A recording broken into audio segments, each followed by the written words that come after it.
Assalamualaikum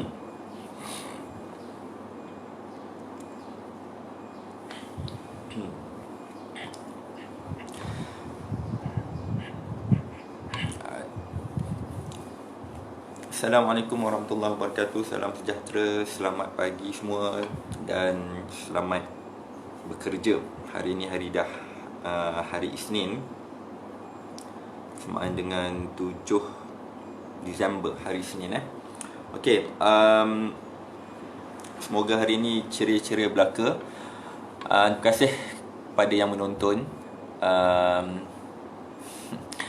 Afif Kak Mala, saya tengok kat sini ada Okay, siapa yang sedang menonton, cuba try komen dekat bawah dan klik like tanda sokongan anda.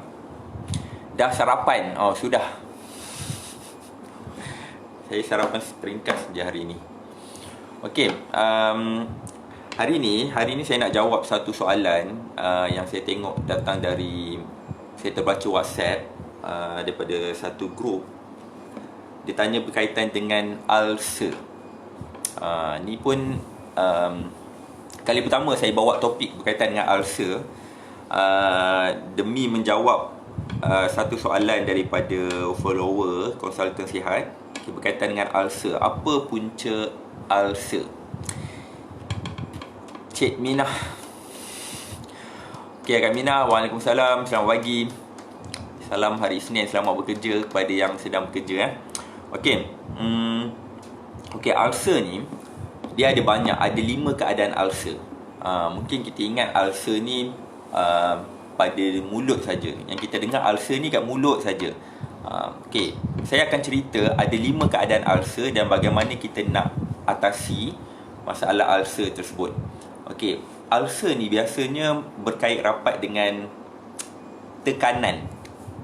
Tekanan dari segi emosi ataupun tekanan di tempat ulcer tersebut, di tempat yang berlaku radang dan akhirnya menyebabkan ulcer. Dia ada 2 tekanan, satu tekanan emosi, satu tekanan fizikal. Kita tengok tekanan mana. Jadi kita tak boleh saya tak boleh jawab ulcer ni satu faktor saja. Tak, dia ada banyak faktor dan tengok ulcer tu di bahagian mana. Ada ulcer di bahagian kaki, ada ulcer di bahagian mulut, ada ulcer di bahagian saluran makanan daripada mulut nak sampai ke usus tu, ke perut tu, dia ada satu saluran saluran esophagus. Ada ulcer di bahagian punggung. Tengok ulcer tu di bahagian mana. Okey, jadi kita tengok satu persatu Ada 5 keadaan ulcer. Biasanya ulcer ni dia berwarna putih, berwarna-warna putih dan kita rasa sakit, especially terutamanya kalau dia berlaku di bahagian mulut kita, bibir kita, sangat sakit, kita nak telan, kita nak kunyah dan ini sebenarnya mengganggu emosi. Kalau kita sakit gigi, sakit bibir, sakit lidah kita boleh nampak kadang-kadang dekat lidah kita tu ada putih saja. Dan saya pernah terjadi pada saya time kecil-kecil dulu, sakit sangat. Itu ulcer. Jadi macam mana, apa penyebab? Kita kena tahu apa penyebab, baru kita boleh tahu bagaimana kita nak rawat, atasi dia.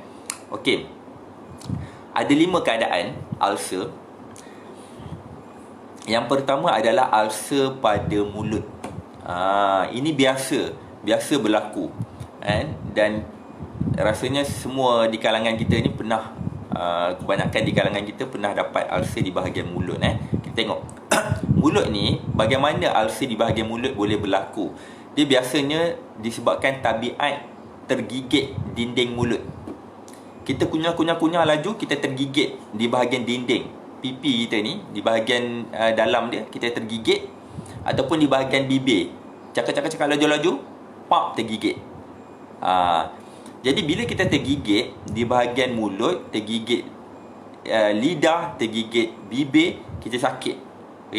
Bila kita sakit ditambah pula dengan makanan pedas, lepas tu di bahagian cedera tersebut, di bahagian yang kita tergigit tersebut, kita tak rawat dengan baik, kita biar saja, maka ini akan menyebabkan komplikasi dan berlakulah ulcer. Ini punca penyebab ulcer. Dia ringkas je, dia bukan penyakit pun. Dia bukan penyakit. Dia satu keadaan kita panggil physical injury, kecederaan fizikal, ulcer. Jadi benda ni kalau ulcer di bahagian mulut, tambah lagi dengan tabiat kurang minum. Bila kita kurang minum, mulut kering, ulcer lambat sembuh. Senang kata, ulcer ni adalah kecederaan.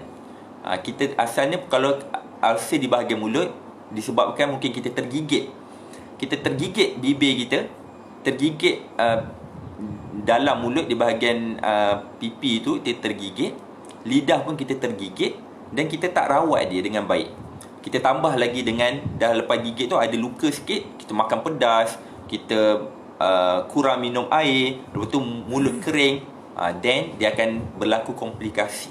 Ini kita panggil radang sikit, radang kecil di bahagian mulut, bertambah teruk lagi.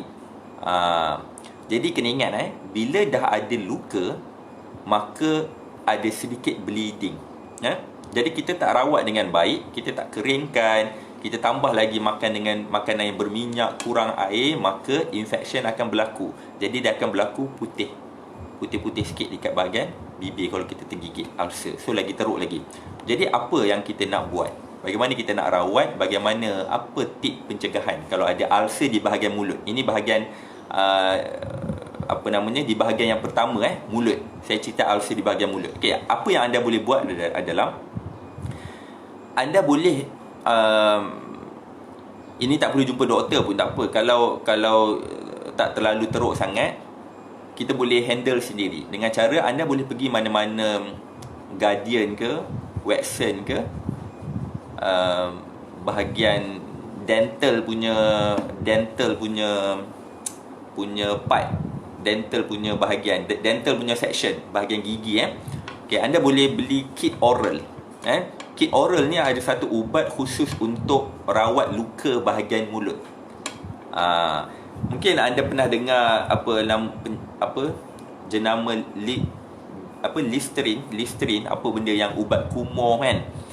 Ubat kumur tu, kalau anda kumur direct, ambil ubat tu, anda letak satu cup tu, satu cap dia tu, lepas tu anda kumur, mungkin dia akan rasa pedih sebab ubat tu sedikit berasid, sedikit berasid atau beralkali. Saya tak sure. Alkali kan. Jadi dia pedih. Anda boleh dilute dulu, campur sikit dengan air. Kan ubat Listerine apa nama dia kan, yang ubat kumuh mulut tu. Satu cap tu jangan letak banyak, letaklah separuh, lepas tu separuh lagi letak air. Anda kumuh, dilute sikit, cairkan dia sikit, anda kumuh. Jadi kebersihan mulut satu cara untuk rawat ulcer. Kita tak nak bagi dia lagi teruk lagi infection dia. Bila ulcer menyebabkan berlaku kecederaan. Bila kecederaan, salur darah ada yang tercedera, maka ada bleeding sikit, infection boleh berlaku. Right? Jadi boleh beli kit oral di mana-manalah kedai bahagian dental punya section. Okey, itu yang pertama. Yang kedua, macam biasalah, tingkatkan penjagaan mulut. Mulut ni nak kena sentiasa bersih. Kalau ada ulcer, lagi-lagi kena bersih lagi, kena hygienik. Yang ketiga, elakkan makanan yang boleh mendatangkan stres pada ulcer tu. Bukan stres pada kita. Stres pada kita ini adalah emosi. Ini physical stress. Maksudnya dia dah ada ulcer, jangan tambah lagi makanan yang boleh menyebabkan ulcer tu lagi teruk. Antaranya makanan yang pedas, makanan yang panas, makanan yang masam. Pedas, panas, masam. Jadi bila mulut dah ada ulcer, jangan makan pedas, jangan makan panas, dia lagi teruk lagi. Jangan makan benda masam, so dia lagi teruk lagi, acidic. Elakkan makan makanan yang acidic, yang rasa masam ni kurangkan, untuk kurangkan ulcer tu dia lagi radang dia lagi bertambah lagi. Alright, itu yang ketiga. Yang keempat, cara nak atasi ulcer di bahagian mulut, juga kena kurangkan tekanan pada ulcer tersebut dengan cara minum menggunakan straw. Kalau kita minum menggunakan cawan, mungkin bibir dah sakit ulcer, kita nak minum kita rasa macam sakit. Jadi anda boleh gantikan minum guna straw. Kita tak nak bagi stres di ulcer tersebut. Alright. Yang terakhir, anda boleh cuba makan aiskrim. Kalau rujukan yang saya buat, dia kata aiskrim vanila. Sebenarnya tak ada kaitan pun perisa tu. Makan saja aiskrim. Apa? Sebab aiskrim ni memberi rasa sejuk. Bila bagi rasa sejuk, dia seolah-olah macam terapi. Kena ingat kan, bila kita makan benda panas, blood capillary kita, kapilari darah dalam mulut kita ni, dia mengembang. Bila mengembang, dia akan lagi sakit lagi. Jadi bila kita makan benda yang sejuk, blood capillary dia mengecut. Bila mengecut, kita rasa okey. Dia macam kita bengkak. Kita bengkak. Bengkak, biru. Kita nak tuam dengan air panas, kita nak tuam dengan towel panas ke dengan sejuk. Dulu mak-mak kita kan, kalau benjol kan, dia ambil towel, dia tuam. Dia demah. Dia tuam benjol tu. Dia sebenarnya yang terbaik ambil ais, letak dalam towel, balut, tuam dengan ais. Bila tuam dengan ais, kapilari darah mengecut. Bila kapilari darah mengecut, kita kurang rasa sakit tu. Sakit benjol, terhantuk budak kan, terhantuk kepala. Sama juga dengan mulut kita. Kalau ada luka, kurangkan makan benda yang panas, yang pedas, yang masam. Makan benda yang sejuk. Sebab tu aiskrim ni umpama terapi. Dia terapi di mulut lah. Masuk dalam perut dah tak ada terapi dah. Terapi kat mulut bagi dia sejuk. Ataupun anda boleh kemam ais dekat mulut. So bila dia sejuk, kuranglah kesakitan ulcer tersebut. Itu saja ulcer di bahagian mulut. Itu yang pertama. Right, boleh faham Puan Siti Zaitun, akak selalu jadi kat lidah. Selalunya bukan sebab tergigit, tapi tiba-tiba je muncul biji merah, lepas tu pecah jadi ulcer. Selalu letak garam. Bahaya tak? Kalau saja-saja tiba-tiba je berlaku ulcer, itu biasanya infection. Maksudnya mulut tak bersih. So mulut kena sentiasa bersih. Kalau kita berada di office, kita kerja pejabat, kita lepas makan, at least lepas makan kita berkumuh. Kalau tak gigih sangat nak bawa berus gigi bawa ke office, mungkin macam agak susah, at least kita berkumuh. Kita kumuh betul-betul. Standby lah. Dia yang terbaiknya standby. Kalau pergi travel, kalau saya tak bawa katakan time travel kan, sentiasa ada floss, dental floss tu, macam benang tu kan, beli, ada jenama Colgate tu, ada dental floss tu sentiasa ada dalam bag Jadi kalau kita tak gosok gigi pun, kita kumuh, kita floss kan dekat celah-celah gigi, sisa-sisa makanan tu. Jadi bila ada sisa makanan, maka bakteria akan berkumpul. Dia akan makan. Dia ada tindak balas kimia dekat situ. Dia makan kan. Jadi dia buat tindak balas kimia dekat situ, dia rembes satu hasil kumuh dia lah. Jadi ini menyebabkan kuman berkumpul. Jadi kumuh, buang guna dental floss tu. Jadi dental floss ni boleh bawa ke mana-mana. Dia macam berbenang kan? Berbenang khas untuk ni floss gigi kita ni. Kalau kita susah nak gosok gigi lah kalau dah balik, kalau travel balik tempat penginapan, kita boleh lah nak gosok gigi. Tapi kalau kat tanah-tanah seawam dalam perjalanan ni, guna floss saja. So ini sangat praktikal untuk yang bekerja dekat office sentiasa ni. Katakan tiba-tiba berlaku ulcer, kita tak buat apa, tak ada tergigit apa, tiba-tiba berlaku ulcer, itu maksudnya ada infection, right? Ataupun ada berlaku kecederaan disebabkan kita makan panas, ada macam melecur sikit tapi kita tak perasan. Ditambah pula makan benda pedas, lagi teruk lagi ulcer tersebut, baru kita perasan ada ulcer. Mungkin disebabkan itu juga. Okey, itu ulcer pada mulut. Okey, yang kedua adalah ulcer pada dinding perut. Ini biasa. yang orang ada masalah gastrik, inilah ulcer pada dinding perut sering berlaku disebabkan penyakit gastrik. Gastrik pun berlaku ulcer. Kenapa gastrik berlaku? Kenapa gastrik berlaku? Disebabkan ada ulcer. Gastrik ni biasanya berlaku disebabkan kita makan kita makan makanan yang tak sesuai dengan perut kita. Perut kita tak terbiasa. Contohnya pedas. Kalau kita tak biasa makan pedas, tiba-tiba kita makan pedas dengan pedas yang teramat. Sepatutnya pedas ni kita boleh makan, semua orang boleh makan pedas, dengan syarat kena slow, step by step. Budak kecil setahun dia tak pernah makan pedas, tiba-tiba kita bagi makan pedas yang teruk gila pedas. Kita bagi Maggi Samyang, pedas sangat. Dia boleh cirit, dia boleh sakit, dia boleh gastrik. Lepas tu sampai bila-bila dia tak boleh makan benda pedas. Dia alah benda pedas.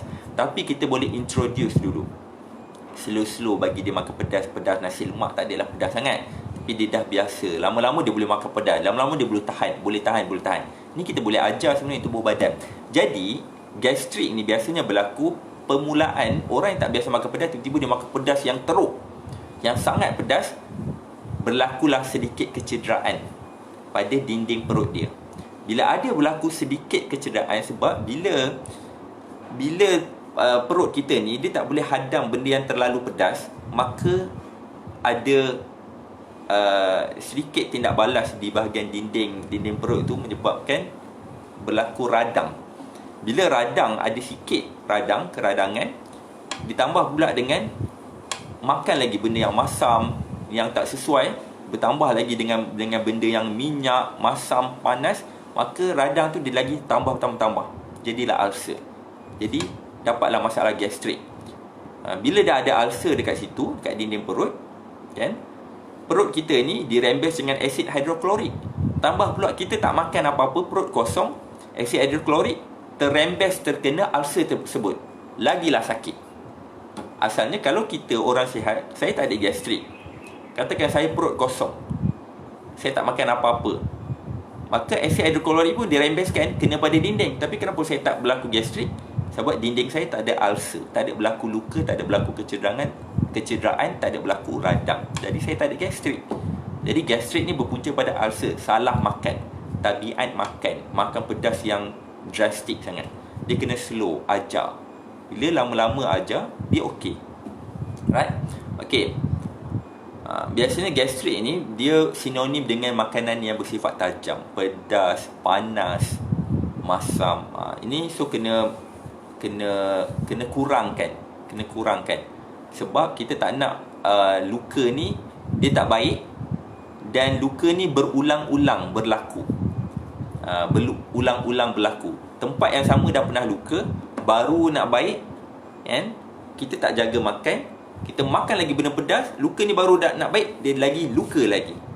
Tak sempat baik, luka lagi, maka berulang. So rawat tabiat makan dulu. Okey, jangan bagi perut kosong, jangan elakkan makan makanan yang trigger lagi gastrik tu, kan? Okey. Apa cara rawat dia? Jadi ambil makanan yang sesuai. Kita sendiri tahu apa makanan yang kita boleh makan, apa benda yang kita tak boleh makan. Okey. Yang kedua, berhenti makan makanan yang bagi kesan pada perut, especially kalau alkohol mungkin kita tak minum. Sirih pun mampu memberi trigger lagi gastrik tersebut. Yang ketiga adalah elak minum minuman yang bergas, carbonated drinks, minuman berkarbonat. Carbonated drink ni dia sifat tajam, dia acidic. Sebab apa dia acidic? Sebab dalam air gas dia ada gas karbon dioksida, gas yang kita hembus tu. Gas karbon dioksida kita masukkan dalam air, kan, dia akan menjadi carbonic acid. So dia akan menjadi acid, carbonic acid. Maka air bergas ni sedikit berasid. Bukan sedikit berasid, sebenarnya berasid. Tengoklah jenis terlalu kuat gas, kadang-kadang boleh jadi 2-3 pH dia. So bila kita minum, ada ulcer, lagi teruk lagi ulcer tersebut. Jadi bila Dan ditambah lagi makanan, minuman yang bergula ni, air yang berkarbonat ni, dia tinggi gula. Kena ingat, bila tinggi gula, gula tersebut menjadi makanan kepada bakteria yang lain. Jadi dia akan melambatkan proses penyembuhan. Dia umpama orang yang ada kencing manis, kan, bila dah ada luka, kenapa luka lambat sembuh? Sebab kencing manis dia tak reda. Gula dalam darah dia tinggi. Bila gula dalam darah tinggi, gula ni menjadi makanan kepada bakteria. Sama juga orang yang ada masalah kanser. Orang kata gula penyebab kanser. Bukan gula penyebab kanser, tapi gula ni menjadi makanan kepada bakteria. Gula menjadi makanan kepada bakteria. Right? Jadi bila orang yang sistem imun rendah, gula pula tinggi, maka bakteria beranak pinak lah. Sebab makanan dia ada dekat situ. Jadi lambatlah sesuatu masalah tu nak sembuh. Jadi bukan disebabkan makan gula putih, dapat kanser. Kenapa orang lain pun makan gula putih, kenapa tak ada pun kanser? Sebab dia sendiri dah ada kanser. Jadi bila makan lagi gula putih, tak pantang makan gula putih, bakteria itu dia jadi makanan kepada bakteria. Tapi bukan gula putih itu penyebab kanser. Yang ni salah faham lah. Alright. Itu yang kedua, ulcer di bahagian perut, dinding perut. Yang ketiga, ni khas untuk orang yang terlantar sakit. Kalau kita ada satu family kita, ahli keluarga kita yang terlantar sakit, boleh dapat ulcer. Di bahagian mana? Biasanya orang yang terlantar sakit ni, okay, ini biasanya pesakit stroke, kan? Dia stroke dan dia kemurungan, right? Bila kemurungan, dia ada emotional stress. Yang tadi physical stress, kan? Ini emotional stress. Bila ada stress, kan? Stress fikiran, lepas tu dia terlantar saja, tak ada, terlantar saja, dia memberi satu stres pada tulang pinggul tu. Dalam istilah perubatan kita panggil sacrum. Sacrum ni, sekejap apa nama Melayu dia, tulang sulbi tulang sulbi ke? Yang dekat ekor tu. Kita tak ada ekor, tapi kalau ada ekor kat situ lah. Atas sikit daripada dekat punggung kita lah. Tulang tu. Jadi tulang tu bila kita terlantar saja, dia boleh menyebabkan tulang tu stres. Kita rasa sakitnya, tajamnya di bahagian ni, tulang tu. Jadi tulang tu boleh jadi ulcer. Kalau orang yang terlantar sakit, terutamanya stroke ni, kita tak ke kiri dan ke kanan badan dia, kita biar dia terlantar je, maka boleh menyebabkan stres kat situ, jadilah ulcer, boleh jadi luka. Right? Jadi tip dia, rawatan dia, kena sentiasa kalihkan ke kiri, ke kanan, ke kiri, ke kanan. Mesti kena ada pergerakan juga. Walaupun dia terlantar sakit, kita yang kena gerakkan. Itu ulcer yang ketiga. Banyak tak ulcer? Banyak. Sebab itulah bila orang tanya ulcer dalam WhatsApp group, saya tak boleh nak jawab secara detail. Panjang lebar dia punya jawapan dia, dan kena ikut situasi. Okay, yang keempat adalah ulcer di bahagian kaki untuk pesakit diabetes pun ada ulcer juga. Orang yang ada kencing manis, jangan sampai ada luka, lambat baik. Sebab dalam darah kita, aliran darah kita ni, gula bersepah. Kalau orang normal, gula dalam aliran darah kalau tak digunakan, cepat-cepat gula tu dikumpulkan balik, ditukar menjadi glycogen, disimpan dalam hati. Hati akan kutip balik. Dia bukan berjalan, adalah mekanisme dia, kan? Insulin hormon akan dirembeskan. Insulin akan convertkan glukos, gula yang bertebaran bersepah dalam aliran darah ni, ditukar kepada glukos menjadi glycogen, simpan kat hati. Kalau bila masa nak guna balik, hati ada satu hormon dia akan rembeskan balik, hormon glukagon. Dia akan rembes balik yang glycogen yang disimpan kat hati ni, ditukar balik kepada glukos, kita boleh guna. Tapi orang yang ada masalah diabetes, kencing manis, bila gula bersepah dekat aliran darah, saya guna istilah bersepah supaya faham, nampak gula tu, ni kita panggil kencing manis. bila bersepah kan, maka kena ingat gula tu makanan bakteria, makanan kuman. Jadi bila ada bleeding, ada luka kat situ, adalah bakteria. Bakteria dari mana? Dekat kawasan yang luka dekat atas, kat permukaan kulit kita ni, ada bakteria. Jadi ada pula bleeding, darah. Dalam darah, bakteria tu dia tahu dalam darah tu ada gula, so dia nak makan. So bila makan dia membiak. Banyaklah kuman. Ya, jadi bila dah teruk sangat radang tu sampai berlaku gangrene. Gangrene ni boleh kita panggil ulcer juga, ulcer untuk sakit diabetes, gangrene. Sampai dah berlaku kehitaman. Mula-mula dia jadi merah, jadi biru, lepas tu dia jadi hitam. Lepas tu dia makan saraf pun sampai dah tak berfungsi. Kaki pun dah tak rasa kaki. Mula-mula kita rasa kebas, lepas tu dah tak rasa lah. Banyak saraf dah mati dah. Jadi nak buat apa lagi? Dah tak boleh nak selamatkan. Tu yang doktor potong. Bukan saja-saja potong, dah tak boleh nak selamatkan. Dia gangrene, maksudnya dah tak ada apa dah. Kalau lama-lama pun bila dah mati, dia boleh jari kaki dia boleh gugur sendiri.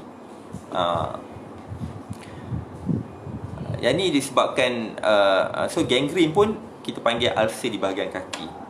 Jadi apa rawatan untuk gangrene? Tak lain tak bukan hanya kawal aras gula dalam darah kita. Itu saja. Penting tak? Kalau doktor suruh makan ubat, penting tak? Penting. Makan pada masa sama cepat-cepatlah ubah gaya hidup. Ubat ni dia kawal saja. Dia bukan merawat. Dia kawal saja. Kita sendiri nak kena rawat tubuh badan kita dengan cara jaga makan, pantang makan. So ini antara cara nak rawat ulcer, gangrene, nak rawat ulcer kaki di bahagian kaki, sakit diabetes ni, kawal gula dalam darah. Itu saja cara dia.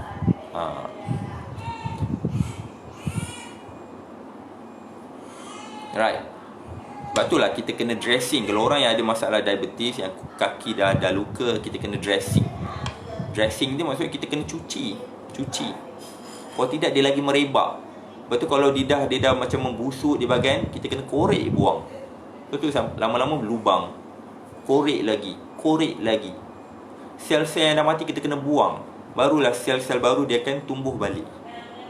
Lepas tu lah pergi hospital, kadang-kadang nurse memang dia akan dressing, dia akan korek benda-benda yang sel-sel dah mati tu memang kena korek, kena bersihkan, dressing balik, letak iodine supaya tak kuman tak ada dekat situ, sebab darah dia banyak gula.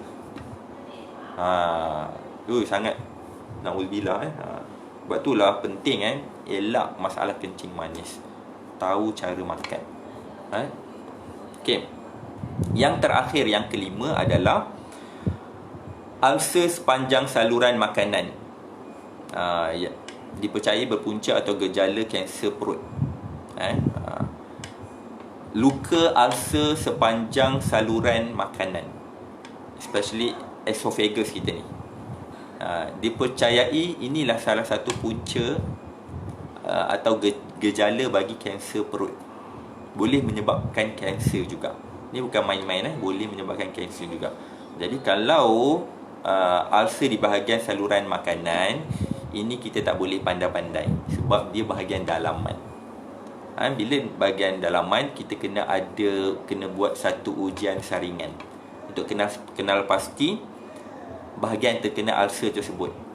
Ada ujian saringan. Yang ni nak kena rawat di hospital. Ini bukan bidang saya lah. Saya boleh advise, pergi jumpa doktor.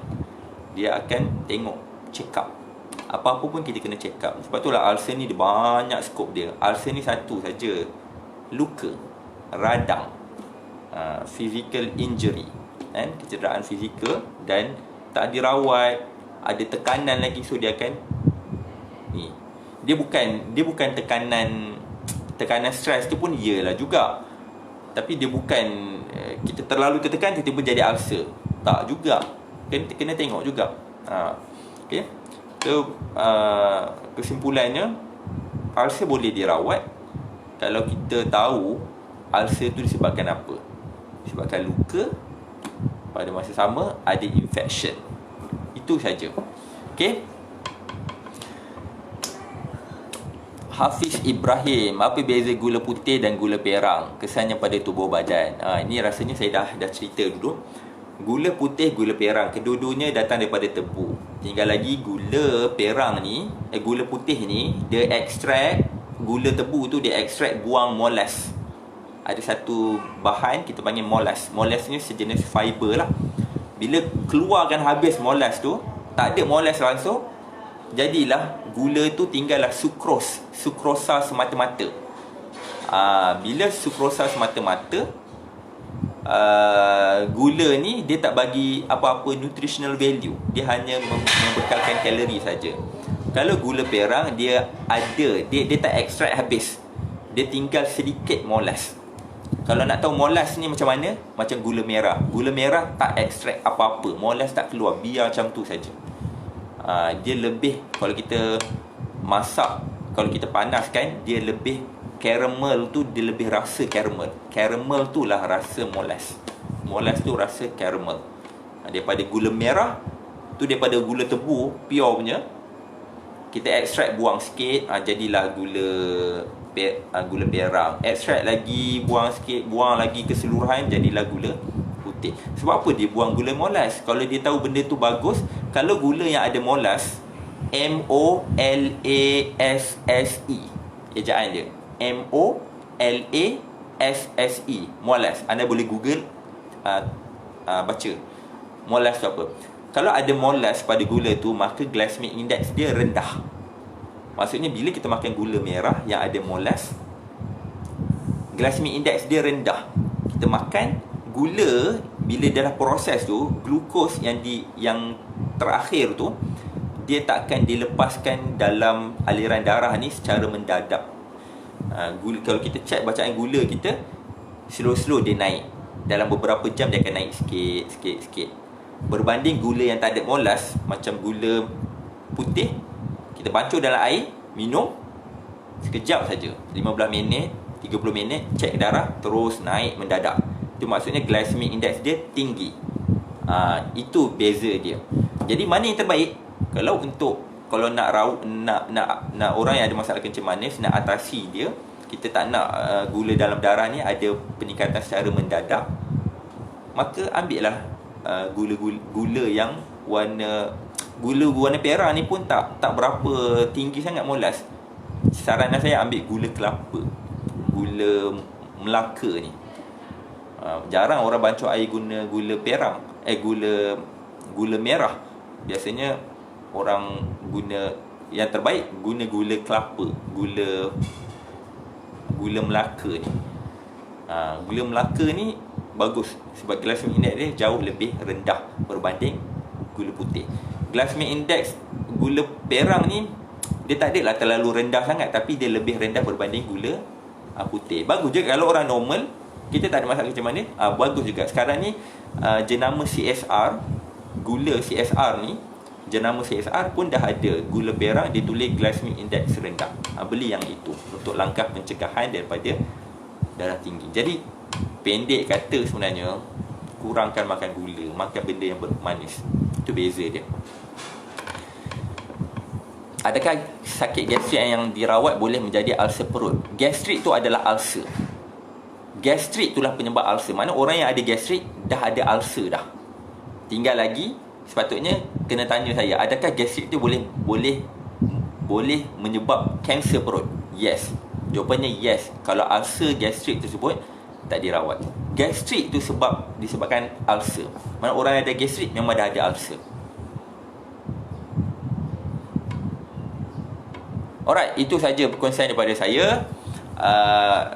Saya nak sekali lagi bagi tahu kepada pembeli buku Makan Untuk Kurus, jangan lupa tim kami dah hantar jemputan, ada link jemputan untuk masuk ke dalam private group. Esok malam, Selasa malam, saya akan coaching Untuk teknik pertama buku Makan untuk Kurus, makanan berenzim. Okay, pastikan standby dengan buku. Saya akan kupas satu-satu. Sebab kadang-kadang ada orang baca buku dia tak faham. Jadi saya akan simplify. Saya akan bagi tahu terus dalam coaching saya akan bagi tahu terus teknik pertama ni sesuai untuk orang yang jenis macam mana. Jadi anda boleh terus guna. Boleh terus guna, boleh terus apply dan boleh terus dapat result. Saya akan guide satu-satu. Alright, kita akan bermula coaching yang pertama pada esok malam, Selasa malam, dengan teknik yang pertama. Right, makan untuk kurus. Siapa yang masih belum dapat link, boleh PM team kami. Mungkin ada ya 011 1006 0473. 011 1006 0473, minta dia nombor rujukan. Kalau tak ada nombor rujukan, anda apply dalam private tu. Kalau tak ada nombor rujukan, kita tak approve. Alright. Okey, sekian saja. Assalamualaikum warahmatullahi wabarakatuh. Bye bye, jumpa esok hari.